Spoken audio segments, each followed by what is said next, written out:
Hej, vi skal udfylde det her skema, og vi skal bare i gang. Det handler om at få det gjort, så vi kan gøre det rutinemæssigt. Jeg starter med, at vi skal finde summen af alle de her tal, så jeg markerer alle tallene her, og trykker på mit sumtegn herovre. Bum, så har jeg det. Så skal jeg finde frekvens, det er hvor mange procent der er i hvert interval.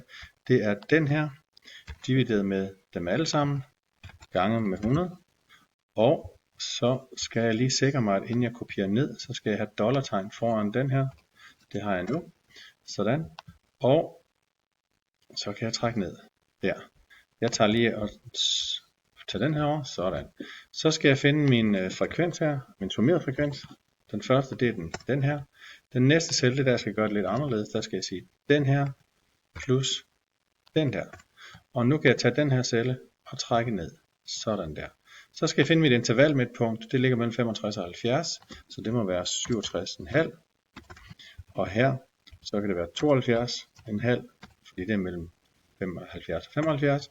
Og nu ved Excel godt, at hvis jeg trækker nu, markerer dem begge to, så har vi også den der. Her, der skal jeg finde hx gange intervalmidtpunkt, det er hx gange n, den der. Så det er lige med hx gange med den der. Sådan.